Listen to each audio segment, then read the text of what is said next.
একটি লীলা বনের হৃদয়ে লিও নামে একটি সিংহ রাজা হিসাবে রাজত্ব করত। তার সোনার মানি চকচকে সূর্যালোকের নিচে জ্বলছিল। তার পাশে ছিল চতুর, তার নখর মতো তীক্ষ্ণ বুদ্ধিসম্পন্ন একটি চালাক শিয়াল। একসাথে তারা জ্ঞান এবং শক্তি দিয়ে তাদের বাড়ি রক্ষা করেছিল।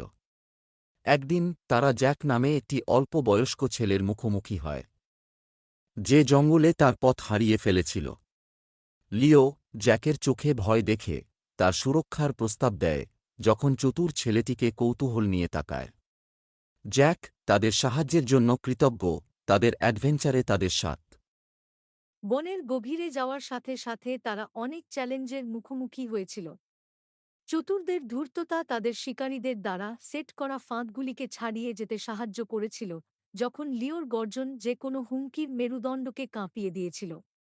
জ্যাক তার যৌবনের প্রাণশক্তি এবং কৌতূহল দিয়ে প্রায়শই তাদের সমস্যার সমাধান খুঁজে পায়, যা এমনকি ক্লিভারও ভাবেনি।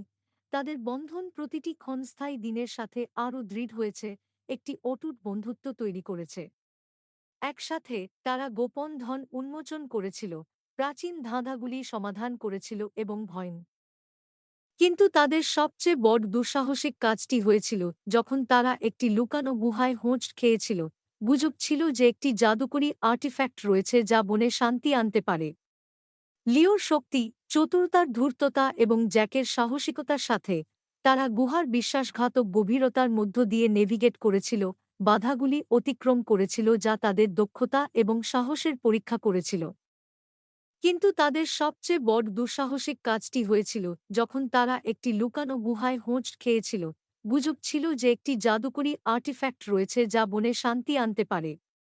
লিওর শক্তি, চতুরতার ধূর্ততা এবং জ্যাকের সাহসিকতার সাথে তারা গুহার বিশ্বাসঘাতক গভীরতার মধ্য দিয়ে নেভিগেট করেছিল, বাধাগুলি অতিক্রম করেছিল যা তাদের দক্ষতা এবং সাহসের পরীক্ষা করেছিল।